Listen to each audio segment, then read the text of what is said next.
Bom dia, bom dia, bom dia.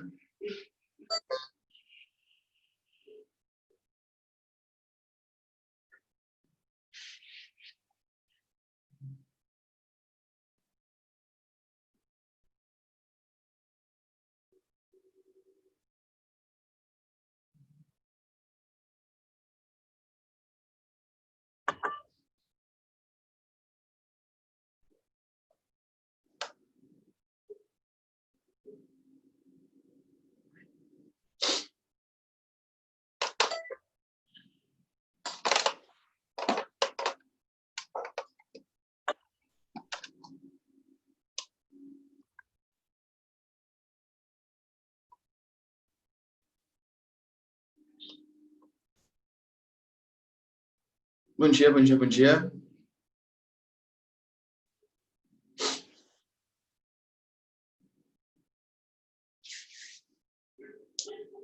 Bom dia, gente.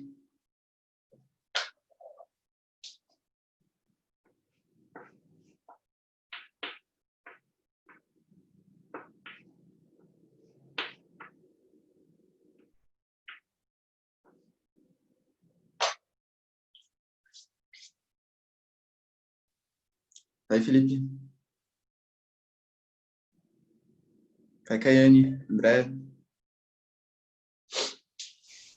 Professor, bom dia. Bom dia, David. Tudo bem? Tudo. Bem assim, não muito, né? Mas te entendo. Seguinte, ó. Primeiramente, né, bom dia para vocês. A gente vai hoje começar a União Europeia, tá? Que com certeza, galera, de Europa é o assunto mais importante, é o assunto que a gente vai despender mais tempo aí, claro, porque junta, né, todo o processo de formação também da União Europeia, que é super importante, junta com o contexto das crises da União Europeia, da ascensão do que a gente vai chamar de uma extrema-direita, de uma direita populista, forte hoje, tá? Nem sei se eu já dei esse exemplo para vocês. Nem sei se eu já dei esse exemplo para vocês. Mas hoje, por exemplo, na Hungria, para vocês terem uma noção, existe um carinha chamado de Viktor Orbán, que é conhecido por ser um dos presidentes mais reacionários do mundo, tá? Ele é tão nacionalista, tão contra a imigração, que ele estatizou todas as clínicas de fertilização no país esse ano. Professor, por quê? Porque a Hungria, por mais que não seja assim, nossa, que país desenvolvido tal, é um país que vem tendo uma queda das suas taxas de natalidade. E aí, ele fala assim, meu, olha, o que está acontecendo? Eu preciso de imigrante, porque eu tenho que suprir a pé, eu tenho que suprir a demanda de mão de obra tal. Para não ter que suprir a demanda de mão de obra, ele estatizou todas as clínicas de fertilização e tornou elas ou gratuitas ou extremamente baratas. Para quê? Para fazer com que os húngaros tenham filhos e impeçam a migração. Olha isso, olha o tamanho da raiva de imigração que esse cara tem, tá? Então a gente está tendo uma ascensão de uma direita bem populista, bem nacionalista. Na Alemanha, por exemplo, a Angela Merkel não vai se reeleger, também quatro mandatos já consecutivos, tá? Mas é bem possível, galera, que tenha ascensão de uma extrema-direita também. A Marine Le Pen na França, por exemplo, é bem possível que vá concorrer novamente, talvez supere o Macron dessa vez, pelo péssimo governo que o Macron fez. Na Polônia, na Itália, o Matteo Salvini também, enfim. A gente vai ter que ter um pouco essa ascensão, porque isso é uma coisa muito cobrada em vestibular e, claro, muito importante para redação, enfim, para a vida de vocês também, tá bom? Mas antes, vamos só finalizar a agricultura. Lembra que a gente está falando de agricultura da União Europeia? Na verdade, a agricultura da Europa, né? Se eu não me engano, eu só tinha... Bom dia, gente. Eu só tinha colocado para vocês o sul, né? A região sul. O sul da Europa. E quando eu falo, galera, o sul da Europa, eu estou falando do sul dos países chamados de mediterrâneos. Professor, quem são esses países mediterrâneos aqui? De maneira geral, tá? Itália, Portugal, Espanha, Grécia, os países do sul da Europa, estão ali próximos do mar Mediterrâneo. Só confere comigo, tá? Porque eu tenho certeza que eu já coloquei para vocês. Eu falei que aqui a gente tem uma agricultura mais pobre. A gente tem que lembrar, galera, que a Europa é um continente muito dividido. E talvez, se alguém já foi para a Itália, possa até confirmar isso para mim. De novo, galera, que eu dou várias aulas, eu não lembro se eu já falei, tá? Talvez eu fique um pouco repetitivo. Desculpa. Mas a Itália, por exemplo, para mim é o maior exemplo que tem. Já falei, verdade, já falei. Agora que eu lembrei. Quando você vai, galera, para o sul da Itália, desorganizado, enfim, tal. E quando você vai para o norte da Itália, aí sim, realmente parece que você tá na Europa, chique, os certinhas, tudo tal, beleza? Então, assim, a Europa ela é muito diferente, a Europa ela é muito dividida, tá bom? Então, o sul, ele é mais pobre, ele tem um clima um pouco mais rigoroso, porque o clima mediterrâneo, ele é um clima que é muito quente e seco no período de verão. Lembra disso, galera, que eu falei para vocês? O clima mediterrâneo, que é praticamente o que vocês têm que saber de climas mundiais, ele é muito quente e seco, e isso dificulta cultivos muito diferentes. A única é um relevo um pouco mais montanhoso, porque no sul da Europa... Valeu, Bia, obrigado.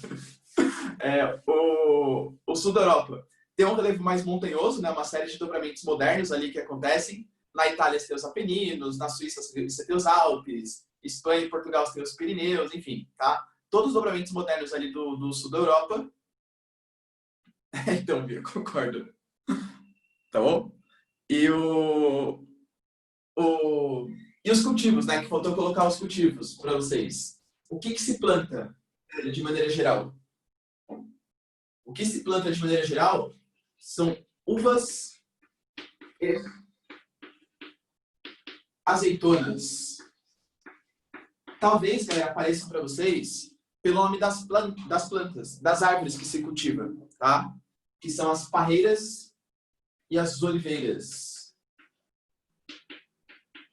Parreiras e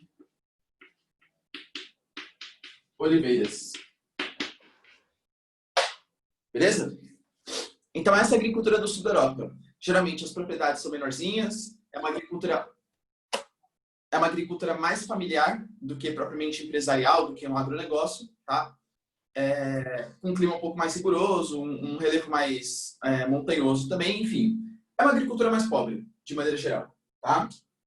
Se a gente for pegar, galera, agora, o B, que é o centro e centro-norte do continente europeu, aqui são os países desenvolvidos. Aqui é onde está a nata, o pessoal diferenciado ali da União Europeia, tá? A elite burguesa, tô brincando. Que aqui, galera, são os países chamados de países temperados. Então você pega aí França, Alemanha, Bélgica, Reino Unido, Países Baixos, o norte da Itália, tá? Isso são os países do que eu vou chamar de centro-norte aqui do continente. Aqui, como você tem um clima temperado, primeira coisa, ó, a gente tem, de maneira geral, um relevo que ele é mais plano. Se o relevo é mais plano, ele vai favorecer, galera, com toda certeza, o processo de mecanização.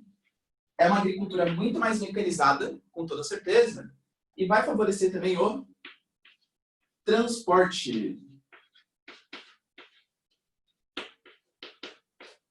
Tá? Claro, galera, que a minha justificativa, você fala assim, então por que os países ali são mais ricos? Porque o relevo é plano. É uma justificativa determinista. E lembrem-se, o pior erro que você pode cometer numa prova de geografia ou de história, ciências humanas, é ser determinista. Por que a Europa é rica? A Europa é rica porque tinha carvão. Se fosse assim, galera, qualquer lugar que tem carvão também vai ser rico. Né? Por que, sei lá, o sertão nordestino é pobre? O sertão nordestino é pobre porque é seco. Se fosse assim, qualquer lugar que é seco seria pobre também, concorda? Então aqui, eu estou colocando que o relevo plano, ele favoreceu, tá? Você tinha ali uma mecanização mais fácil, um transporte, seja por meio de ferrovias, seja por meio de hidrovias. As hidrovias que eu passei para vocês, cara, ajudaram muito no processo de agricultura, tá? Você tem o rio Volga, você tem o rio Reno, você tem o rio Sena, você tem o rio Tamisa. Todos esses rios são rios de planícies, porque esse relevo plano é a planície sedimentar ali do meio, favorece todos esses processos, tá bom? É um clima, galera, completamente ameno. Que eu vou chamar aqui de clima temperado. Tá? Um clima temperado, galera, muito, muito ameno mesmo, tá? O clima temperado, ele é conhecido por ter as 4 estações bem definidas. Acho que eu já comentei isso com vocês também, mas, por exemplo, galera, quando você vê lá aqueles desenhos, né, quando você é criança, tal, pica-pau, essas coisas, você fala assim, nossa, mas como assim? Outono as folhas caem, inverno fica nevando, tal. a gente tem todo o imaginário das 4 estações do ano como se fosse bonitinho pelos desenhos. E aí, quando você vê aqui no Brasil, cara, convenhamos, o inverno, às vezes faz mais calor, né? Enfim, a gente está chegando no inverno agora. Daqui a pouco é solstício de inverno já. A gente vai chegar no inverno aqui da gente. E não tem essas características. Por quê? Porque a gente está num clima tropical. O clima temperado, sim, que tem essas 4 estações bonitinhas, bem definidas, tudo tal. Então, esse aqui é o clima... Nem sei se tem como falar isso, mas o clima certo, o clima normal, digamos assim. Com as 4 estações bem definidas, bem caracterizadas. É um clima ameno.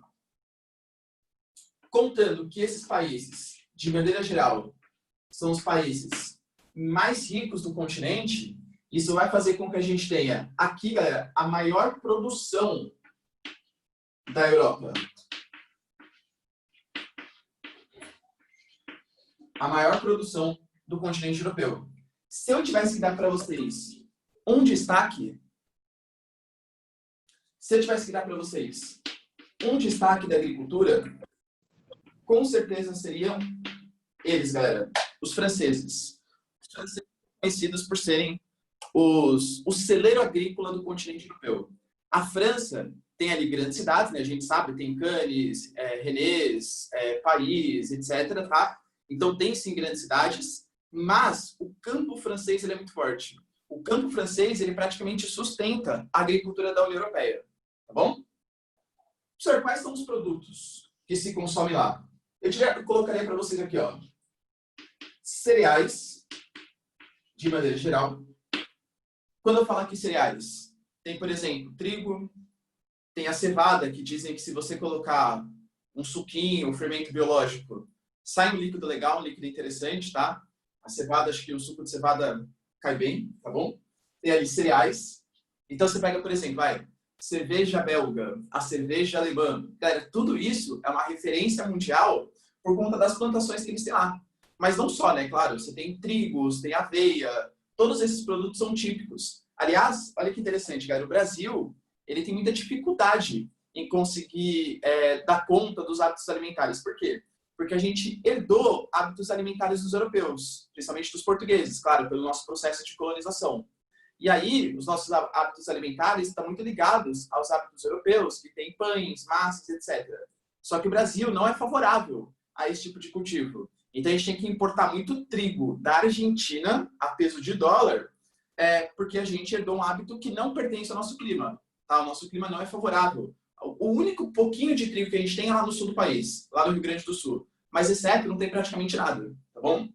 Tem ali cereais, uma pecuária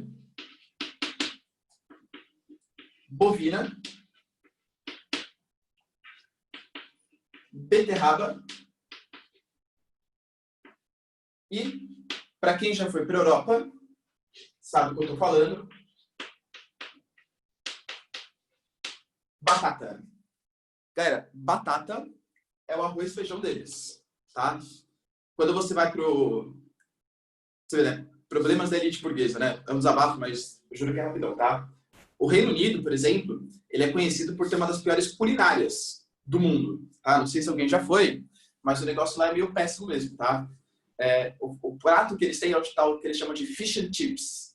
Chips de, tipo, chips, né? Batata, chips e tal. E peixe. Só que é um peixe muito gorduroso, assim, tal. E eles não têm muita noção do que é café da manhã, o que é almoço e tal. Para eles, toda hora é hora de comer batata. Tá? Então, eles comem batata no café da manhã, eles comem batata no almoço, comem batata na janta. Enfim, a batata é a base do alimento dos europeus. Tudo tem batata. Tá? Ou é batata frita, ou é batata cozida, ou é chips. Tudo é batata. Eles comem, a vida deles é comer batata. Tá bom? Então, é uma grande produção. A beterraba, eles usam, galera, para fazer o açúcar e o etanol deles. É feito a partir da beterraba. Tá? Pecuária bovina e os cereais de maneira geral. Certo?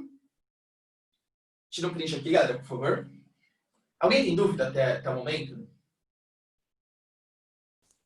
Professor, David. esse etanol que eles produzem, eles conseguem se manter com esse próprio ou eles precisam importar, tipo, por não ser tão eficiente? Então, realmente, né, se a gente, que nem o David falou, Etanol, a gente tem 3 jeitos mais famosos de produzir. A partir da cana, que é o nosso, que é a mais eficiente de todos, com toda certeza. O de milho, que é o dos Estados Unidos, é o segundo mais eficiente. E a beterraba, que você tem que gastar muita beterraba para conseguir produzir pouquíssimo etanol. É que eles não consomem muito. Só que eles não consomem muito, David. Por exemplo, nos Estados Unidos e no Brasil, é obrigatório você misturar etanol no combustível. Na União Europeia, não. Tá? Então, o único etanol que eles utilizam de maneira mais assertiva, assim, é mesmo para dar uma enchida de cara. Mas, de resto, eles não usam muito etanol para produzir energia. Então, dá sim conta, sem problemas. Ah, tá, beleza. Valeu, professor. Imagina. Ô, professor, Diga aí. tipo, o mercado, a produção agrícola deles predomina para o mercado interno ou é para exportação? Então, exportação dentro da União Europeia. Eles exportam pouquíssimo para fora da União Europeia, porque imagina, eles já... Uma coisa que eles têm que garantir muito é a tal da segurança alimentar. Acho que até comentei com vocês na aula passada que a União Europeia, com toda certeza, é o conjunto mais protecionista do mundo, mais do que os Estados Unidos. Por quê? Porque eles morrem de medo de um pouquinho de agricultura que eles têm ali, principalmente na França, tal, perca a concorrência com o Brasil. Acho que é uma coisa que eu também já falei com vocês, perdão, o próprio acordo Mercosul e União Europeia. Eu duvido que vá acontecer o acordo Mercosul e União Europeia, justamente por quê? Porque os franceses estão morrendo de medo, a gente vai perder um pouco de produção que a gente tem aqui, porque vai entrar um monte de produto brasileiro sem nenhum tipo de imposto. Então, deixa eu arranjar uma desculpa, já sei. Pronto. Tudo que o Bolsonaro faz. Que, convenhamos, não é pouca coisa, né? Tá? Então, a questão da preservação ambiental, de não respeitar povos indígenas e quilombolas. E não que eu ache, nossa, realmente, hein, os europeus estão muito preocupados com os quilombolas brasileiros. Mas é porque eles querem arranjar qualquer miguezinho para colocar sobretaxa na nossa produção. Mas, respondendo, né? É mercado interno da União Europeia. Pouquíssimo para exportação. Beleza, valeu. Imagina. Então, pessoal, tira o print aí. E falta a gente falar do norte.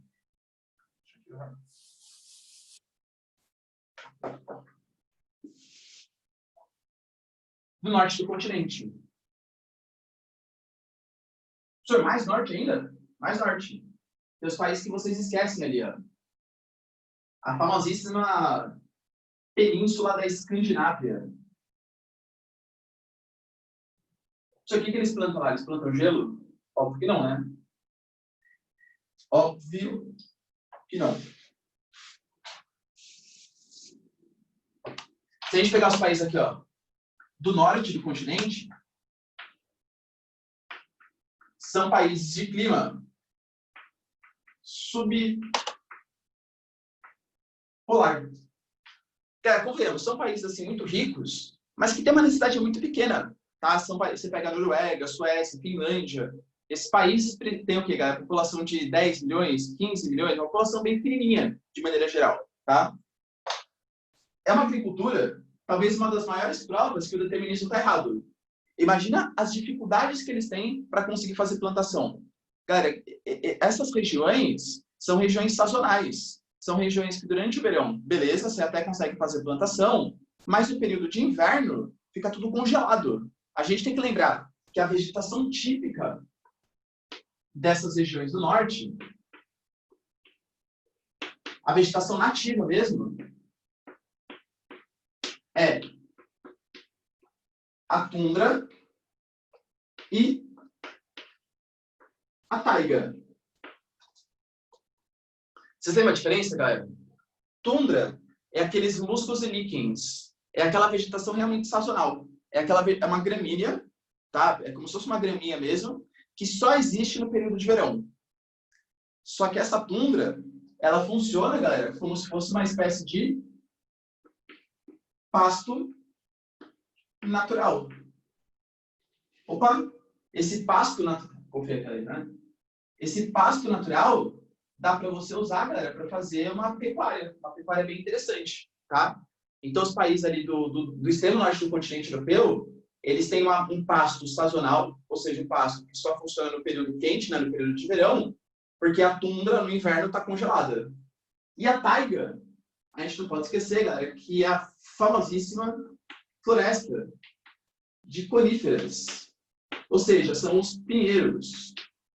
E pinheiro, de maneira geral, eu não sei se vocês já chegaram, galera, em vegetação no Brasil, mas a gente tem uma vegetação aqui no Brasil que se assemelha a essas coníferas do extremo norte do continente, que são as, semelha mais ou menos, né? Que são a mata das araucárias. A mata das araucárias, ela é a vegetação mais desmatada que tem no Brasil. Só tem 3% da vegetação original hoje no território brasileiro. Por que desmataram tanto? Dentre outros motivos, porque essa vegetação de pinheiro ou de araucária, a madeira é extremamente qualificada para você fazer para a indústria de papel e celulose. Indústria de papel e celulose. Ok? Então, é um grande destaque, galera. Ou pecuária a partir da tundra, ou indústria de papel e celulose com a taiga ali que eles produzem. Certo? Dúvidas, galera, até aí? Não? Vamos começar a União Europeia, então? Oba! Uhul! Animados. Quem quiser, galera, tira um print aí, por favor. Professor, desculpe, mas tem alguma produção, tipo, pecuária, algo assim? Então, Destaque? pecuária, eles têm aqui, ó. Com esse pasto natural, funciona propriamente para alimentação do gado. Então, pecuária, eles têm uma pecuária sazonal, ou seja, que só funciona no verão mesmo, tá? A partir da tundra.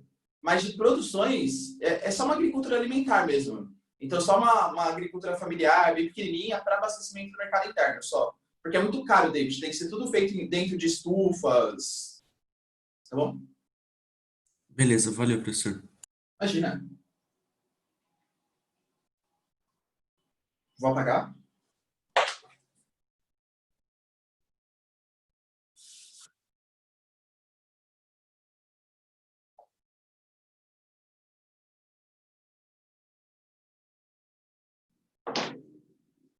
Vamos agora, então, galera, começar a falar dela. A União Europeia, também conhecida como a UE dos 28.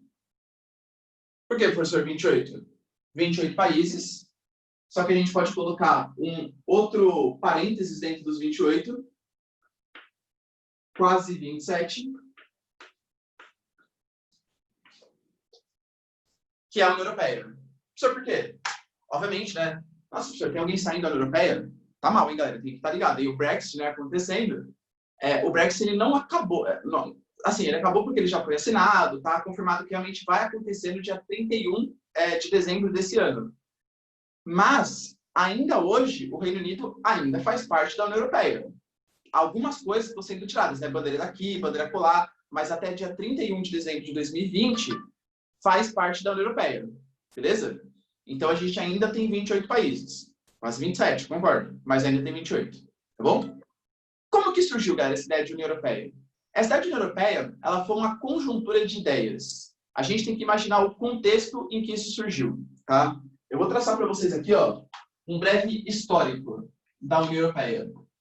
Professor, eu preciso ficar decorando a data em que cada país entrou? É claro que não, né, galera? Tá? Eu vou colocar para vocês a data, porque eu sou professor de geografia, eu já dei algumas vezes essa aula, então, obviamente, eu acabei decorando, assim, e porque eu acho legal. Mas nunca... eu gosto dessas coisas meio tontas, assim. Mas o vestibular nunca vai te cobrar. Não, em que data o Reino Unido entrou... Não, relaxa, eu vou colocar mais para efeito de curiosidade mesmo para vocês, tá? Tudo começou no período de final da Segunda Guerra Mundial. Só porque no final da Segunda Guerra Mundial? Vou imaginar?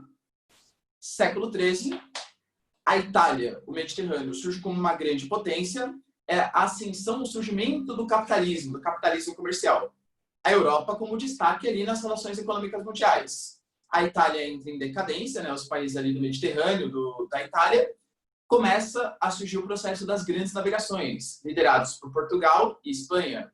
Portugal e Espanha entram em decadência. Surge a Holanda, os Países Baixos, né? Flandres ali, como grande destaque mundial. Flandres começa a entrar em decadência, vem ali agora a primeira revolução industrial com a Inglaterra, o Reino Unido como grande potência. O Reino Unido, pouco a pouco, não perde a liderança, mas começa a surgir outros países mais fortes, que é a Alemanha. E agora já começa a sair um pouco do continente, porque os Estados Unidos também começa a liderar esse processo de segunda revolução industrial. Fato é, galera, que a Europa faz uma baita cagadinha ali, né, certo? Promove a Primeira Guerra Mundial. A crise de 29 não foi na Europa, mas foi consequência também ali dos europeus. E Segunda Guerra Mundial. Beleza. Depois da Segunda Guerra Mundial, quem vai surgir como as novas potências mundiais? Estados Unidos e a União Soviética, que começa a ordem da Guerra Fria. Olha isso, galera. Depois de, sei lá, séculos, 7, 8 séculos, a Europa está saindo do centro econômico, político e cultural mundial. Vocês percebem isso, galera? Como isso pegou para os europeus? Meu Deus, a gente perdeu a nossa posição de destaque. Tudo girava em torno da Europa. Agora não. Agora a gente está tendo um país asiático, eu sei que a Rússia, né? Uma partezinha ali da Europa e tal, mas a gente está perdendo a nossa primazia para um país que é majoritariamente asiático, que é a Rússia, e está fora desse centro da Europa Ocidental, e para os Estados Unidos. A gente precisa se unir. Juntos nós somos mais fortes. Depois eu vou pedir para vocês assistirem até uma propaganda que foi considerada racista à época, né? Muito xenofóbica, que era uma propaganda da União Europeia, em que você tinha... enfim, depois eu mostro para vocês, mas uma série de países ali que representavam os BRICS, Brasil, China, Índia, que estavam crescendo, e os países da União Europeia se uniam e combatiam esses países malvados, tá? Falando que juntos nós somos mais fortes, temos que resistir a essa ofensiva. A União Europeia sempre foi essa ideia de que sozinhos nós não conseguimos ser nada, a gente perdeu a nossa importância, mas que junto a gente consegue resistir e voltar a ser uma grande potência internacional. Tá bom? Essa é a ideia. Então, ó, no final da Segunda Guerra Mundial, a gente tinha Estados Unidos e União Soviética como as potências mundiais. Eita, professor. E a Europa. A Europa se ferrou. E é por isso que a Europa ela vai começar um processo de união. A primeira experiência, a primeira união que a gente vai ter, vai ser lá em 1944, com o surgimento do Benelux. Isso aqui que é o Benelux? Bélgica, Netherlands, Luxemburgo. Tá? Bélgica, Netherlands e Luxemburgo. Esses três países, eles se uniram e vão fazer, entre eles, uma zona de livre comércio. Uma zona de livre comércio. Tá, professor, e daí? E daí que foi uma experiência, foi a primeira experiência que a gente conhece efetivamente como um bloco econômico bem consolidado. Ou seja, onde eles eliminaram as barreiras alfandegárias entre eles e começaram a comercializar livremente os produtos entre esses três países. Esses três países são países vizinhos, tá? Eles ficam ali numa das regiões mais ricas da Europa, que é a região do Vale do Ruhr, que eu falei para vocês, tá? Do Rio Reno, tal, essas coisas. A experiência deu tão certo, mas tão certo, que outros países começaram a se interessar. Opa, acho que vale a pena fazer essa coisa de livre comércio. Porque pensa, galera, a gente já discutiu blocos econômicos e a gente tem que pensar que para o capitalismo, quanto mais troca de mercadoria, melhor. Isso é uma coisa básica, né, que eu sempre gosto de falar. Imagina o seguinte, galera, ó como o capitalismo na troca de mercadorias é eficiente. Pelo menos na teoria, né? Se eu tenho um abacaxi e outra pessoa tem R$2, e a pessoa vai comprar meu abacaxi por R$2, é porque eu prefiro ter R$2 do que um abacaxi, e essa pessoa prefere ter um abacaxi do que R$2. Então, se a gente fizer a troca, é benéfico para todo mundo. Vocês entendem isso? Então, quanto mais troca tiver no capitalismo, mais quer dizer que a economia está se ajeitando, que a economia está indo para frente, está circulando, está pagando imposto, enfim, é sensacional. Isso vai ser tão legal, vai atrair tantos interesses, que a gente vai ter, galera, em 1952, a formação da SECA. O que é a SECA? Comunidade Europeia do Carvão e do Aço. Qual que era a ideia? Bom, eu, Benelux, vou continuar comercializando livremente tudo que eu sempre comercializei, mas agora, França, Itália e RFA. Ô, seu grande RFA, hein? Alguém lembra o que é RFA? Só por desencargo de consciência, para saber se vocês estão acordados ainda. RFA, o que é RFA? Ninguém lembra? RFA é a famosíssima República Federativa da Alemanha, também conhecida, galera, como a Alemanha Ocidental. Vocês têm que se lembrar que, na época, a Alemanha não era uma coisa só, né? A Alemanha estava dividida. Era no meio da Guerra Fria. Você tinha a Alemanha que bebia vodka, aquela Alemanha oriental, e a Alemanha que bebia cerveja, aquela Alemanha ocidental, tá? Ou seja, estava dividido. Então, percebe, ó, o Benelux deu certo, e aí entra a França, a Itália e a Alemanha ocidental e fala assim, beleza, quero também fazer parte. Só que eu não quero comercializar tudo. Vamos com calma.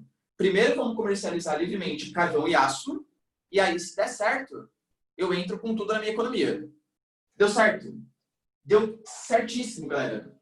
Tanto que em 1957 vai ser assinado o chamado Tratado de Roma, que vai criar a Comunidade Econômica Europeia.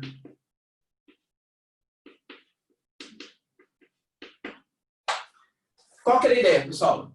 Agora, tudo vai ser comercializado livremente. Na Comunidade Econômica Europeia, Benelux, Bélgica, Netherlands, Luxemburgo, França, Itália e Alemanha Ocidental vão comercializar livremente tudo. Nossa, professor, que legal! E deu certo? Muito certo.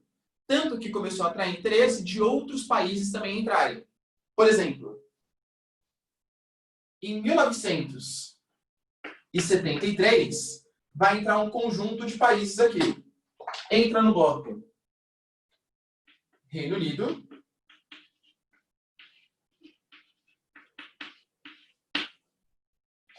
Dinamarca,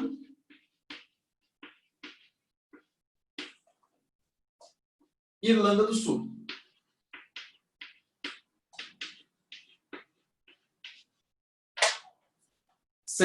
Quantos países nós temos até agora? Em 73? 9, né? 3 com Benelux, 6 França, Itália, República Federativa da Alemanha, 9 Reino Unido, Dinamarca, Irlanda do Sul. Em 1981, talvez uma das decisões que eles mais se arrependam até hoje. Olha quem vai entrar no bloco. Eles. A Grécia. A Grécia dera o bloco. Faz parte da União Europeia. Os senhores se arrependeram? Acho que sim, hein? Tá mal o negócio ali. Tá bom? A Grécia entra no bloco. E, em 1986, os países da Península Ibérica entram no bloco. Entra no bloco Portugal e Espanha. Quantos aqui nós temos mesmo?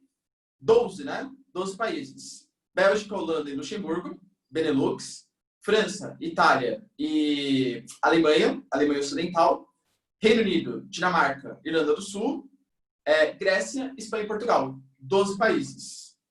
Talvez, galera, vocês já tenham visto essa famosíssima bandeira aqui, ó. Confesso que eu não sou um grande desenhista. Acho que vocês perceberam isso, né, ao longo das aulas comigo. Mas se vocês observarem, galera, a bandeirinha da União Europeia, ela é mais ou menos assim, ó. Olha que gracinha de bandeira, galera. Tá? Isso aqui é a haste da bandeira, assim, tudo tal. Essa bandeirinha, ela é azul e tem as 12 estrelas. Quem são essas 12 estrelas? São os 12 primeiros países que entraram na União Europeia, que formaram o que a gente vai chamar de União Europeia. Tá bom? Galera, percebam aqui, ó. Se o Reino Unido sair, vai tirar uma estrela? Acho que não, tá? Acho que eles vão mudar a bandeira porque o Reino Unido vai sair. Talvez, será, eles considerem outro país como a 12ª estrela, sei lá o que vai acontecer, tá? Mas a bandeira da União Europeia é formada justamente por conta dessa questão aí. Isso vai fazer, galera, com que em 1992 a gente tenha assinado o Tratado de Maastricht. Esse Tratado de Maastricht é o tratado que agora sim, galera, vai criar o que a gente vai chamar de União Europeia. A União Europeia, ela é criada em 1992, da maneira como a gente conhece hoje. A União Europeia, ela foi criada, galera, inicialmente como um mercado comum, tá? Isso aqui que é o mercado comum mesmo, a gente já teve aulas de blocos econômicos, hein? Você tem a livre circulação de mercadorias, então todas as mercadorias circulam livremente no país. Você tem a TEC, a taxa, tarifa externa comum, então qualquer produto de fora do bloco, para entrar no bloco, vai pagar a mesma tarifa, independente por qual país entre, e a livre circulação de pessoas e serviços. Por enquanto, não existe a moeda única. A moeda única, a chamada zona do euro, ela só vai ser criada em 2001, que eu vou colocar para vocês logo menos aí na lousa, tá?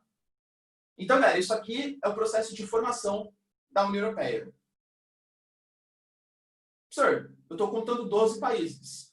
Como que eles vão chegar nos 28? Vixe, galera, que a gente já discutiu um pouquinho também, né, acho. Os anos 90 foram anos muito duros para quem era socialista, digamos assim. A União Soviética perdeu a Guerra Fria, a União Soviética se desmantelou e ficou exposto à diferença que existia entre o socialismo, né, a pobreza do socialismo da Europa Oriental e a riqueza do capitalismo da Europa Ocidental. Então aconteceu uma migração massiva de países que pertenciam à antiga União Soviética, ou se não pertencia, que pelo menos era socialista, para a Europa Ocidental.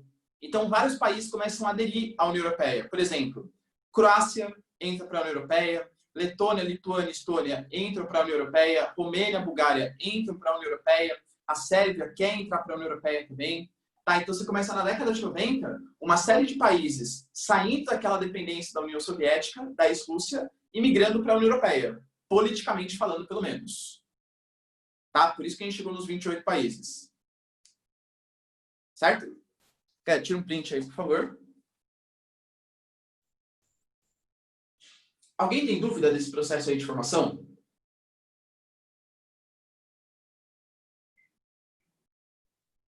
Deixa eu ver a cara de vocês, se vocês estão acordados ainda. Só o David está com a câmera aberta, o resto está com a câmera fechada, deve estar dormindo. Vocês estão dormindo, né, safados?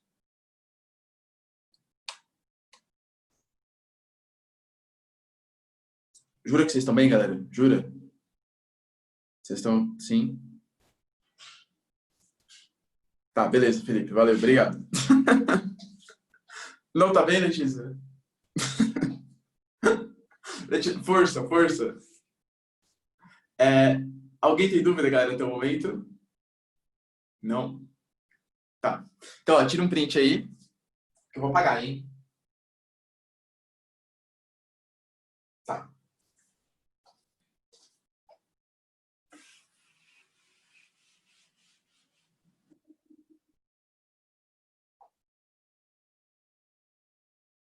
Algumas questões, galera, sobre a União Europeia devem ser respondidas nesse momento. Quais, professor?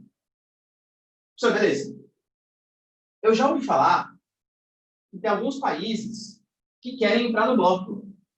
E já ouvi falar que a União Europeia não aceita a entrada desses países no bloco. O que foi? Deixa eu ver.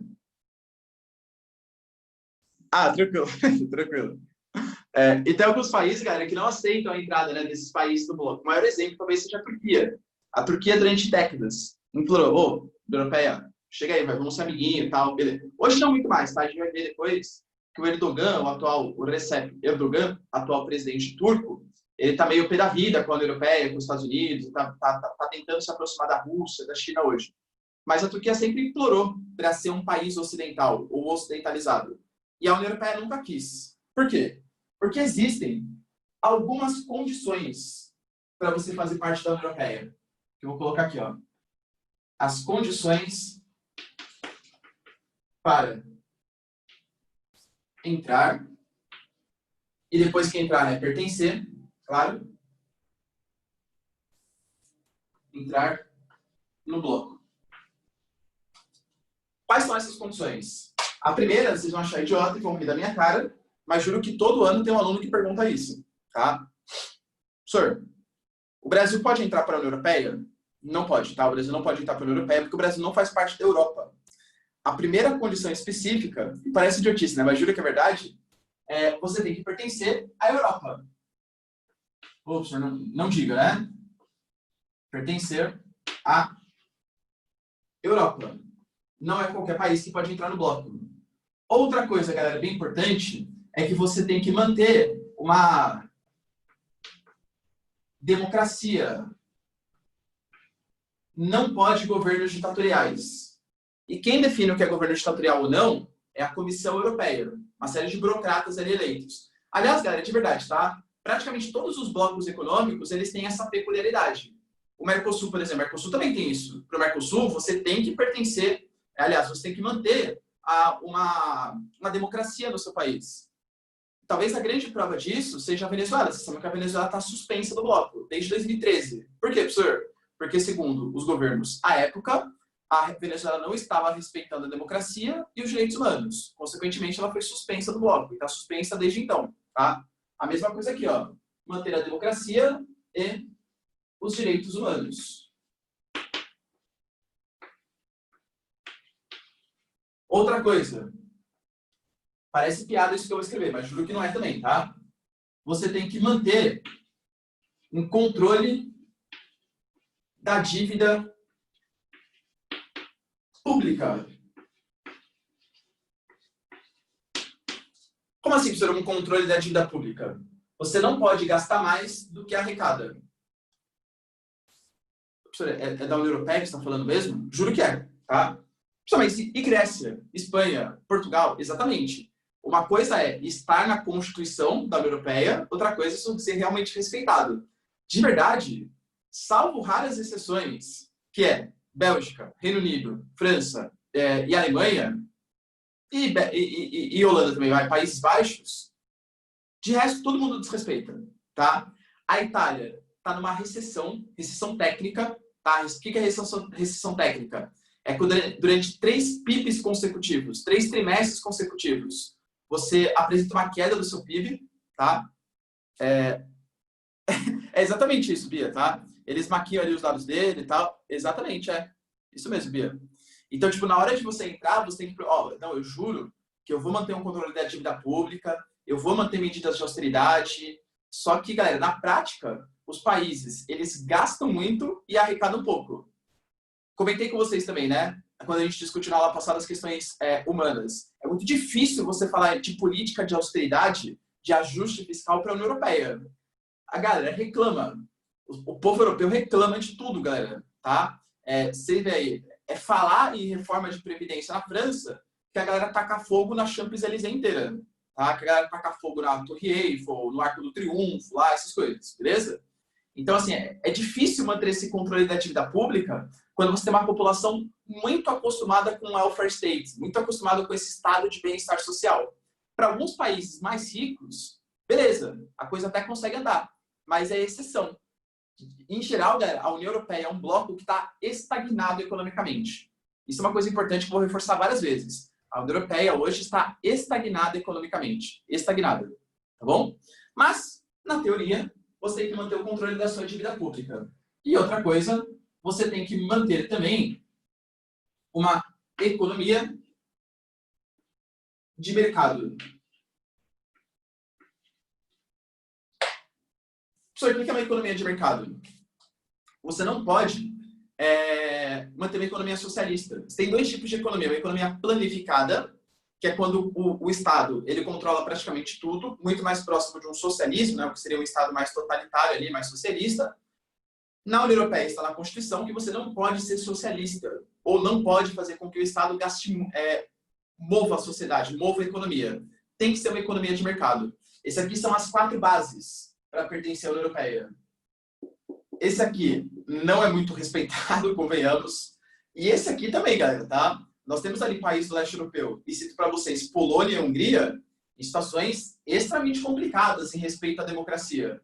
Muito complicadas. E direitos humanos também, tá? Galera, será que é direitos humanos a Itália deixar o navio com refugiados 3 semanas parado no mar Mediterrâneo? Isso é respeitar os direitos humanos? Não é, concorda? Tá bom? Mas, enfim, a hipocrisia não para por aí. Então, ó, condições para entrar no bloco. Beleza. Outras coisas aqui, galera. Quais são os países que querem ingressar no bloco? Vou começar a colocar alguns grupos de países aqui para vocês, tá? Primeiro, países que não ingressaram na União Europeia. Ou porque não quiseram, ou porque quiseram, mas não foram autorizados. São 3 os casos mais clássicos aqui. Primeiro,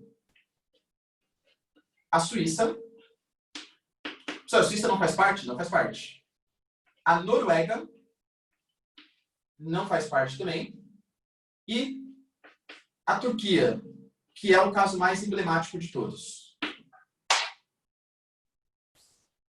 A Suíça, quando eu falo para vocês Suíça, tem que vir, galera, na cabeça de vocês o isentão, tá? De verdade. Imagina a figura do isentão. Isso é a Suíça. Sempre foi. A Suíça é o país mais em cima do muro que existe no mundo, tá? É o país... Primeira Guerra Mundial. E lembrando que a Suíça está no meio da Europa, está no meio do continente europeu. A Primeira Guerra Mundial rolando, Suíça nem aí. A Segunda Guerra Mundial rolando, a Segunda Guerra Mundial tinha a Itália embaixo da Suíça, a Alemanha do lado da Suíça, tudo ali acontecendo. A Suíça não faz parte da Segunda Guerra Mundial. A União Europeia está sendo criada? Não quero fazer parte. A Suíça não faz parte de nada. A Suíça é conhecido, assim, até em brincadeirinhas e tal, como o país mais em cima do muro que existe. Os caras nunca fazem parte de nada. Tá bom? Exatamente, tá? Plenos, não quero me misturar com essa gentalha aí, né? Parafraseando o filósofo Kiko. Não, mentira, a Dona Florinda, né? Então, o que acontece? A Suíça foi convidada. Suíça, chega aí, vai, vamos fazer parte do bloco. A Suíça não quis. Por que será, hein, que a Suíça não aceitou fazer parte da União Europeia? Só, a União Europeia é tão legal. Aquela bandeirinha bonitinha, assim. Pode falar. Tem a ver com o negócio do banco lá? Perfeito, David. A Suíça não aceitou por ser um paraíso fiscal. O que é um paraíso fiscal? Um paraíso fiscal, lembra, né? São aqueles... Eu falei para vocês quando eu falei da América Central e Insular, lembra das ilhas? São espaços que recebem dinheiro sem perguntar a origem e que não quebram o sigilo bancário, independente do que seja. Tá certo, galera, que a Suíça ela tá dando umas mancadinhas aí, entre aspas. O caso mais clássico e emblemático que a gente tem é o caso do Eduardo Cunha. O Eduardo Cunha, que era ex-chefe, né, da Câmara dos Deputados, na época do impeachment da Dilma, ele tinha contas na Suíça, e quando a nossa Polícia Federal pediu a quebra do sigilo bancário, a Suíça foi lá e forneceu as informações. Tá vendo, galera? Você vai lá, deposita seu dinheiro que você teve de corrupção na maior confiança que a Suíça vai respeitar, e a Suíça fornece a informação pro Estado. Olha que mancada, né? Só porque o cara, galera, desviava dinheiro público brasileiro, A Suíça vai lá e fornece essas informações. Olha que mancada, tá? Então a Suíça, tô brincando, claro, mas a Suíça, galera, ela tá deixando pouco a pouco de ser paraíso fiscal, tá? Deixando pouco a pouco. Hoje não é mais uma região confiável. Se você quiser ganhar dinheiro de maneira legal e depositar no paraíso fiscal, as ilhas do Caribe são mais confiáveis hoje, tá? Dica aí para vocês. Então, Panamá nele, né? Mas Panamá também é um paraíso fiscal, as Ilhas Caimã, e por aí vai. Fala aí, David. É possível, então, no futuro, a Suíça acabar ingressando, então, na União Europeia? Sim, David. É bem possível sim, tá? O atual líder da Suíça já deu indicações que sim, ele quer fazer parte do bloco. A Suíça, de verdade, David, ela quase faz parte do bloco. Quase. A única... Porque, ó, eles têm livre circulação de pessoas. Se você está na Itália, você pode ir na Suíça de boa. Eles fazem parte do espaço Schengen, que é o espaço de livre circulação.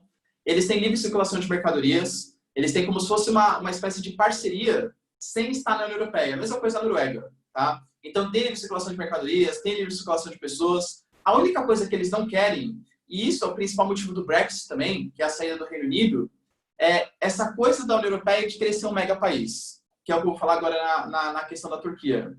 A União Europeia não é um bloco econômico. A União Europeia é um bloco político também. A ideia que vocês têm que ter da União Europeia é que a União Europeia é o país e a União Europeia quer que cada país mesmo seja uma espécie de Estado ali dentro. Tem um parlamento europeu comum. Eles estão querendo desenvolver um exército nacional comum. Tem um espaço de livre circulação de... Eles são um país. Eles são um país.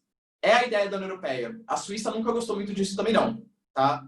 Então, eu praticamente acho que vai ser difícil eles entrarem, embora o atual governo já dê algum tipo de indicações que ele quer sim entrar. Beleza? Mas a Suíça não quis fazer parte justamente por ser um paraíso fiscal. Pode ser que isso venha a mudar. A Noruega... Por que a Noruega não quis fazer parte? Cara, de verdade, sendo assim, até um pouco coloquial, mas para vocês entenderem mais fácil.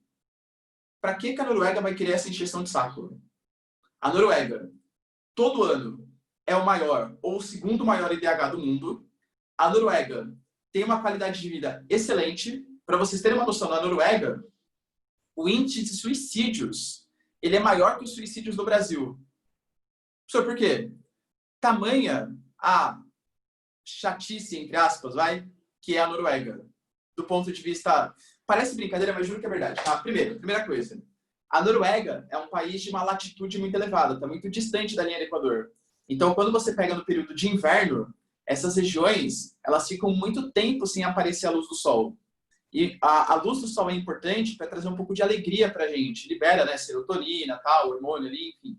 É uma coisa importante. Os noruegueses, pega ali no período de inverno, eles vêm por dia umas 3, 4 horas a luz do dia e o resto é tudo noite. Vai parecer brincadeira, mas juro que não é. Você, por exemplo, na Noruega, tem educação de ótima qualidade.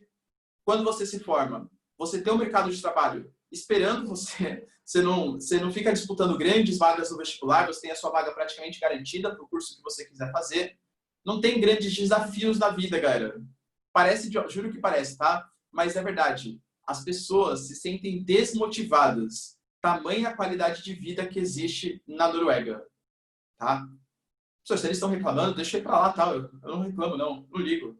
Imaginou que beleza? Não precisar fazer cursinho, tem ali a vaga na faculdade de medicina, galera, se não pública, custeada pelo... então, custeada pelo governo, tá?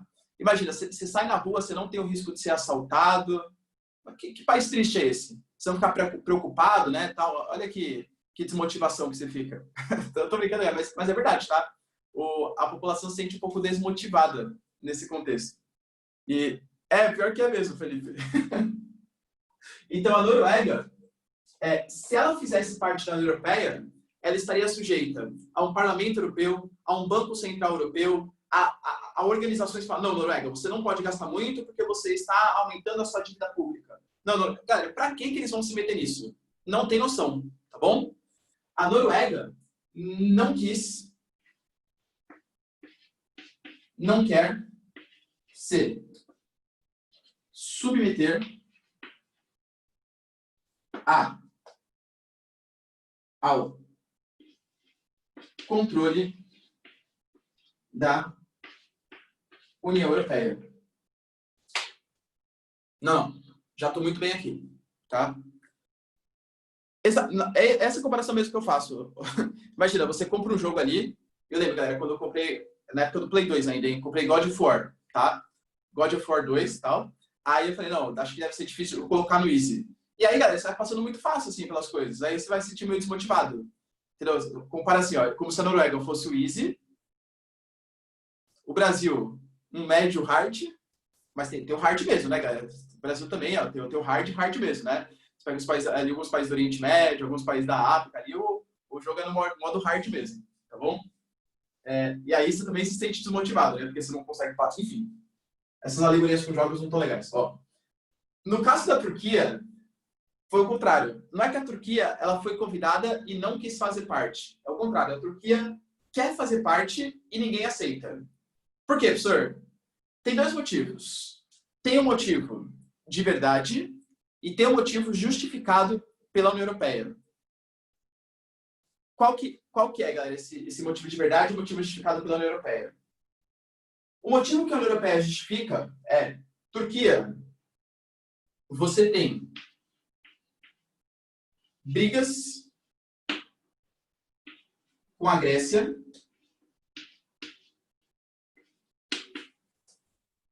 sério, professor? Sério. Tem uma ilhazinha lá no Mediterrâneo chamada de Chipre, que a capital é Nicósia, grande Nicósia, né? O Chipre, galera, é uma ilhazinha do Mediterrâneo que é disputado historicamente por gregos e turcos. Metade da ilha é turca, metade da ilha é grega. A Turquia não aceita que a Grécia comanda parte do Chipre, e a Grécia não aceita que a Turquia comande parte do Chipre. Então existe uma rivalidade. O que a União Europeia fala? Ó, Turquia, eu até queria te aceitar, mas sabe como é que é, né? Vocês têm rivalidade com um país que já está no bloco. E eu não posso fazer isso. Quero te perguntar a Letícia aqui. Só por curiosidade, né, Letícia? Não assim que você esteja querendo ir, claro que não, né? Só por curiosidade. Então, existe sim políticas, tá, de atração, mas em geral, Letícia, não é para a educação superior, é para pessoas já formadas. Isso existe para a Austrália, para Canadá e para alguns países nórdicos. O que eles preferem? Homens, ainda é uma concepção, se for mulher pode conseguir também, mas eles preferem homens formados com estabilidade financeira, tá? Aí tem sim políticas de atração. Mulheres, em geral, não são muito bem vistas por esses países nórdicos para atração. Eles querem gente para trabalhar lá, porque tem um envelhecimento populacional e não é qualquer pessoa, tem que ser mão de obra qualificada, tá bom? Não é, tipo, você pega, se você quiser ir para um país bom, Letícia, porque assim, é parecido, tá? O Canadá, ele é muito mais afetivo, ele é muito mais receptivo, e aí sim, com homens, mulheres, tudo tal. No Canadá, existe um programa de imigração, que existe até um site oficial do governo canadense para você emigrar para lá. E eles aceitam vários tipos, desde mão de obra não qualificada, até mão de obra qualificada, pessoas que saibam falar inglês, francês e tal, tá? Pode ter o seu próprio alce. Tem o seu alce também, tal, enfim. Tem a polícia montada lá, que é interessante. Mas então, Letícia, no Canadá, é um site do governo que você tem, que você se registra nesse site, e aí você coloca todas as suas qualificações. Tipo, qual que você... Só por curiosidade, né? Não assim por nada, assim. Que você coloca o seu nível de inglês, o seu nível de francês, quanto dinheiro que você tem aqui, o motivo pelo qual você está indo. E existe um algoritmo nesse site que ele vê com as suas qualificações e com a prova que você fez de francês ou de inglês, qual é a vaga melhor destinada para você, tá? E eles aceitam bastante. E aí, geralmente, pode ser pessoas solteiras, tem casais também que vão. Fala aí, Letícia. Eu tenho um primo que tá lá no Canadá e foi muito fácil para ele ir, assim, tipo, bem de boa mesmo.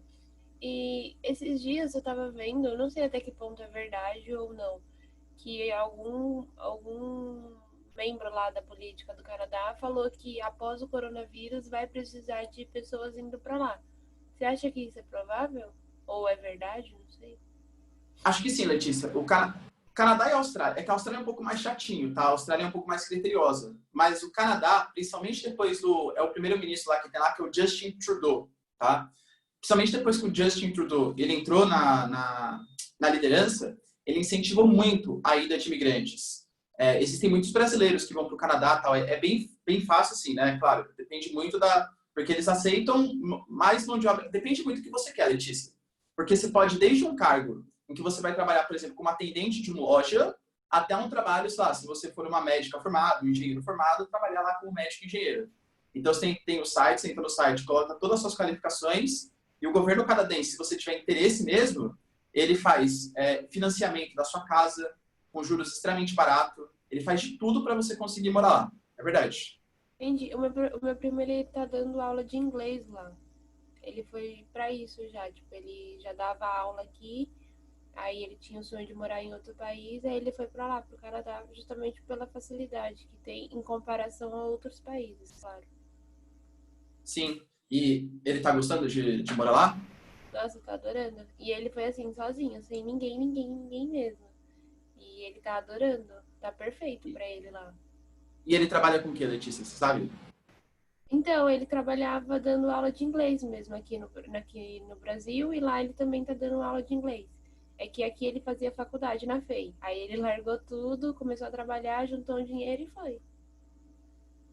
E dando aula lá de inglês para os Aham. canadenses? Sim. Pior que é. Caramba, o cara é... Pior que é, de verdade. Entendi. Então, mas mesmo se você for mão de obra não qualificada, eles aceitam você também, só que aí para trabalhar em trabalhos mais braçais. Mas o trabalho mais braçal no Canadá, você tem um apoio do Estado muito grande para fazer as coisas, percebe? Muito grande mesmo. Então, vale a pena. Eu tinha bastante o sonho de morar em outro país. Galera, acho que eu nem contei para vocês uma novidadezinha assim, para vocês, para mim é muita coisa, tá? Eu vou ser papai, olha que coisa boa, coisa legal. Você, pai, minha esposa tá grávida de 2 meses, aí vai nascer daqui, espero, né? 7 meses. Olha que beleza, tá bom? Valeu, Bia, valeu mesmo. Valeu, Felipe, valeu, gente. Parabéns, professor. O quê? Parabéns. Obrigado, Letícia, obrigado mesmo. Ricardinho Júnior, exatamente. Imagina, galera, vai ser filho de um professor de geografia com professora de português. Coitado do menino, né? Imaginou o sofrimento dele? Não, filho, ó, aqui na praia, você não tá pisando na areia, você tá pisando nos sedimentos que vieram do Planalto Atlântico graças ao intemperismo físico. Não, tô brincando, não vou fazer isso com o menino. Só depois de uns 6, 7 anos, assim. Então, o Breno, tudo bem, o Breno já sabe, já. Vai ser um mini geógrafo, menino. Enfim. Então, exatamente. Imaginou? Se for mal no colégio, galera, ferrou, tá? Imaginou? Não. Tem algumas coisas que eu não aceito. Por exemplo, ele vai ter que ser corintiano. Não aceito coisas diferentes, entendeu? Porque aqui já tem meus enteados, né, que já são São Paulinos. Por exemplo, o Breno é São Paulino, o Cauê é São Paulino. Isso já não dá, né? Já é uma coisa triste pra mim. E agora vai ter que ser corintiano. Vai ter que gostar também de Dragon Ball. Desde criança, eu vou ficar colocando lá coisas do Dragon Ball pra ele assistir, uma coisa que eu não aceito também, se ele não gostar. Vou doutrinador, né? Tô brincando. Naruto? Não, eu aceito ele gostar de Naruto desde que ele prefira Dragon Ball, Fred. Aceito. Pode, porque Naruto é legal, mas tem que gostar mais de Dragon Ball. Não aceito. Não é não. Nem vem. Mas enfim, galera, foi uma boa notícia assim pra mim, né? Uma coisa... Então, obviamente... Por que eu falei isso? Né? Por causa do Canadá. Verdade. E Tati melhor que Goku. Olha isso, nada a ver. Regras migrando do Breno. Exatamente. O Breno já tá bem, já. O Breno já sabe já quem é o Trump, quem é o Putin e tal. O novo... A gente não tem nome pra ele ainda. A gente vai decidir. A gente tá pensando aí. Eu queria chamar ele de Milton. Tô brincando. De Milton Santos. Brincadeira. Tô pensando ainda como vai ser o nome dele. A gente tá pensando, né? Mas, enfim, quando o bolinho vier, a gente vai pensar ainda nas coisas. Tô bem ansioso, sim. Tô bem ansioso pelas coisas. Mas, enfim, galera, voltando aqui pro conteúdo, né? A Turquia. A Turquia não entra no bloco? Então, pode ser também, né? A Turquia, galera, não entrou no bloco. justificativa oficial. Porque tem brigas com a Grécia e porque a Turquia também desrespeita várias vezes os direitos humanos. A Turquia tem um governo, perdão, muito forte mesmo, considerado muitas vezes ditatorial, faz perseguição a jornalistas. A Turquia e a Arábia Saudita, tá? São dois países com os menores índices, assim, dos países mais conhecidos, né? Porque os países pequeninos da África praticamente não existe isso. Mas os países mais conhecidos, assim, maiores, são os dois países que mais ferem o direito de imprensa, Arábia Saudita e Turquia. Na Turquia, ano passado, por exemplo, mais de 300 jornalistas sumiram no país. Jornalistas que falavam de política e tal. Então, a União Europeia fala, tá vendo, ó, Turquia, você não respeita a democracia e não respeita os direitos humanos. E, além de tudo, você ainda tem brigas com a Grécia, pelo Chipre. De verdade, galera, migué. Porque se interessasse economicamente a Turquia fazer parte, ela já estaria. Só por que a Turquia não entra, então? A Turquia, se entrasse, seria o segundo país mais populoso da União Europeia. Isso representa muitos assentos no Parlamento Europeu. Muitos assentos no Parlamento Europeu, tá? Como assim, professor? Lembra que eu falei para vocês que a União Europeia, a ideia era como se fosse um país mesmo. E é um país, existe até um congresso dentro daquele país, dentro da União Europeia. Existe um Parlamento Europeu. Como que funciona? Imagina que você tem aqui, né? O Parlamento. E para decidir, galera, quem vai formar esse parlamento é de acordo com o número de pessoas daquele país. Por exemplo, o país mais populoso hoje que nós temos na União Europeia é a Alemanha. Então a Alemanha vai lá e manda representantes para o Parlamento Europeu. Depois vem a França. Então a França é o segundo país que mais tem representantes no Parlamento Europeu. É que nem se fosse o Congresso Brasileiro. Galera, o Congresso Brasileiro não é assim? Por exemplo, o estado de São Paulo, por ser mais populoso que o estado do Amapá, manda mais deputados federais para a Câmara dos Deputados do que o Amapá, porque é mais populoso. A União Europeia é exatamente a mesma coisa. Lembra que eu falei para vocês, a ideia é que a União Europeia é um país, cada país é como se fosse um estado. Então, países mais populosos mandam mais representantes. Caso a Turquia entrasse, a Turquia só perderia para a Alemanha, mas seria o segundo país mais populoso do bloco. Vocês acham mesmo que a União Europeia quer um monte de muçulmano, porque é isso que... Turco não é árabe, tá? São etnias diferentes, mas eles são muçulmanos, a religião é a mesma, né? Eles querem um monte de muçulmano criando regras para a União Europeia? Não querem. Então, tem muito de xenofobia aí. Eles têm aversão a muçulmanos. E eles não querem que a Turquia tenha uma importância tão grande assim dentro do Parlamento Europeu. Porque o Parlamento Europeu cria regras. O Parlamento Europeu, ele é superior às soberanias nacionais. Então, vamos dizer que, por exemplo, tem país que tem pena de morte. Caso o Parlamento Europeu decida que pena de morte é inconstitucional, as regras do Parlamento Europeu elas são superiores às regras nacionais. Imagina a Turquia criando regras para a Alemanha. Óbvio que a União Europeia não vai querer isso, tá? Então, por isso, essa justificativa que eles... Assim, não é declaradamente isso, mas é óbvio. Eles não querem que tenha um monte de muçulmano no Parlamento Europeu. Tá bom? Tira o print aí, galera, por favor.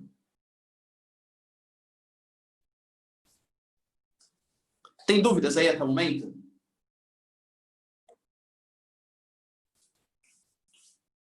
Posso pagar? Tá.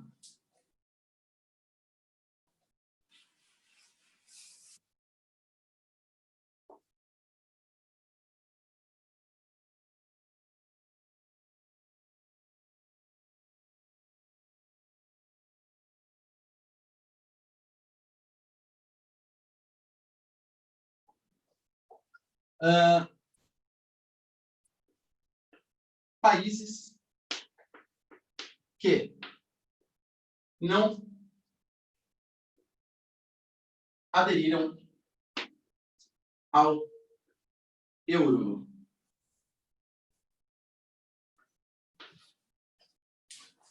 O euro, galera, para quem não sabe, é a moeda única, né, do continente, beleza? Tá? O euro, ele só foi criado em 2001. Na década de 90, você não tinha uma moeda única para a União Europeia, tá? Cada país tinha ali a sua própria moeda. Não são os 28 países que têm o euro. Para vocês terem uma noção, galera, dos 28 países da União Europeia, só 18 adotam o euro como moeda.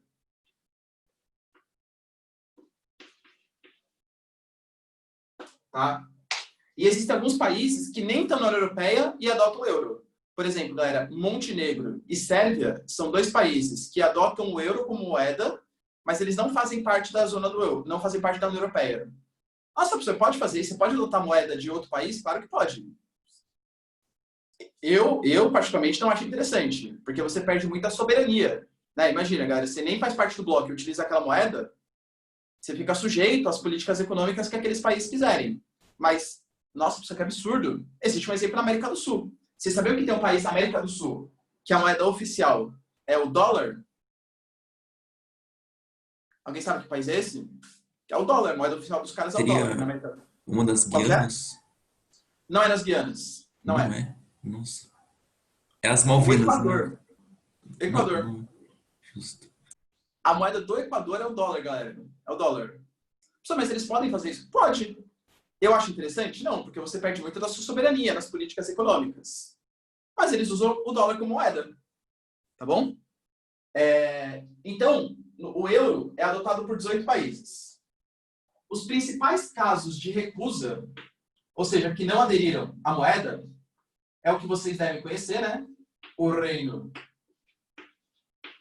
Unido, mas também temos Dinamarca.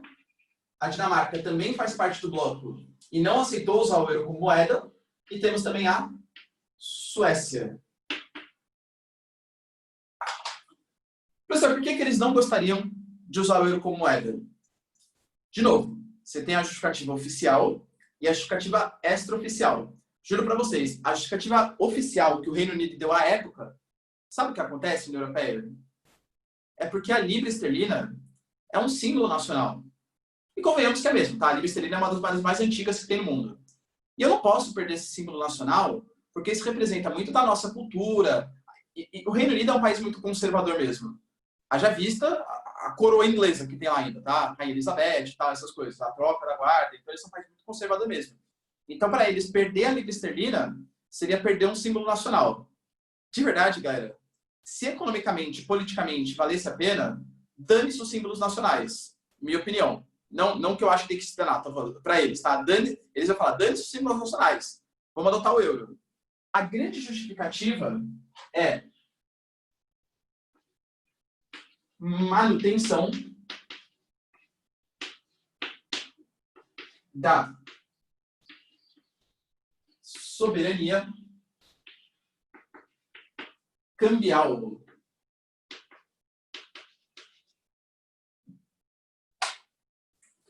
Como assim, professor? Dá um exemplo. A Dinamarca é um país que tem uma moeda propositalmente desvalorizada, porque eles exportam muitos produtos primários. Então, se eles tivessem o euro como moeda, o euro é uma moeda forte. Como que a Dinamarca ia conseguir exportar seus produtos? Não ia. A Dinamarca ia pressionar para que o euro se desvalorize. Por favor, né, galera? Qual que é a força que a Dinamarca tem para exigir alguma coisa frente à Alemanha, à França, etc. Agora, como a moeda deles é própria, eles conseguem. Eu quero, sei lá, que tenha a inflação, que reduza o valor da minha moeda. Eu vou lá e abaixo a taxa de juros. Eu quero que a moeda valorize. Eu aumento a taxa de juros para contar. Percebe? Você consegue ficar jogando com essas políticas cambiais. A Grécia, por exemplo, a Grécia ganha dinheiro como? Vendendo uva e azeitona e recebendo turista. É isso. Ela tem que fazer isso vendendo os seus pacotes e as suas uvas e azeitonas a peso de euro. É muito difícil, galera. Porque a moeda da Grécia não condiz com a Grécia. não adianta você ter uma moeda forte se essa economia depende de setor primário. Percebe? Então, esses países, eles quiseram manter uma maior soberania financeira, uma maior soberania cambial. E não adotaram o euro como moeda. Beleza? Vocês podem perceber, galera, só para a gente finalizar a aula, o Reino Unido, ele não foi um dos primeiros países que entrou no bloco, ele entrou só em 73, tá? Depois foi o 7º país, né, junto com outros 3, a entrar no bloco. O Reino Unido não faz parte do espaço Schengen, que é o espaço de livre circulação de pessoas. O Reino Unido não aderiu à zona do euro, nunca aderiu, alegando manutenção da soberania. O Reino Unido, de verdade, de todos os países, dos 28 países, é um dos que menos compra a ideia desse mega país. Eu falei para vocês, eles são muito conservadores, eles são muito autônomos. Dá para entender que o Reino Unido seja o primeiro país a fazer esse processo de Brexit. Ainda mais porque a União Europeia estava querendo aumentar suas garras, aumentar a sua influência e tirar a soberania nacional. Esse é o principal motivo do Brexit, acabar com a soberania nacional. Aliás, querer manter, né, a soberania nacional. Tudo bem? Tira um print aí, galera. E pode falar, David. Professor, tem movimentos semelhantes na União Europeia, semelhante ao Brexit? Ou não? Tá bem estabilizado? Muitos. A Itália, possivelmente... É que assim, com a crise do coronavírus, que pegou muito forte na Itália, meio que afastou essas questões, né, de movimentos políticos e tal. Mas a Itália tem um movimento muito forte também de saída da União Europeia. E depois eu vou mostrar uma tabelinha para vocês, que é uma tabela que mostra, de todos os países do bloco, 5, 6 pelo menos, a maior parte da população não que deseja saída, mas deseja um referendo. Ou seja, quer pelo menos uma consulta popular, para saber se vai ou não sair do bloco. Então é um movimento que cresce, David. Cresce mesmo. E você acha que isso teve influência por causa do Brexit no Reino Unido? Como assim? Sei lá, depois com essa possível saída, reavivou esses movimentos separatistas, sabe? Sim, entendi, David. Com certeza sim. Sim, com certeza. Parecia que estava faltando coragem para alguém começar. Quando alguém começa, meio que já pode desencadear outros movimentos aí. Com certeza. Entendi. Valeu, professor. Imagina. Então acho que era mais isso, tá? Tira o print aí quem não tirou. Beijo, abraço e tchau. E até segunda-feira. Até segunda, galera. Beijo. Tchau, tchau. Pode falar. Professor, eu queria mais te fazer um pedido. Porque Claro. o senhor dá aula de atualidades e, assim, às vezes eu fico meio receosa porque eu não consigo estudar atualidades. E quando o senhor fez a prova, aquele simulado, tinha bastante questões referente a atualidades e tudo mais. Era isso que eu queria pedir para o senhor. Se tem como o senhor preparar umas questões dos temas que o senhor já deu de atualidades. Tá, fechou, Letícia. Tá bom. Eu vou falar com o Bom para ele disponibilizar para vocês. Vou fazer uma listinha com questões de... Beleza, pode sim, Letícia, pode sim. Bom, obrigada, viu? Imagina. Bom, tchau, professor. Muito obrigado, hein? Bom Tchau, final tchau. de semana, até segunda. Vocês Tchau, também. professor. Tchau, tchau.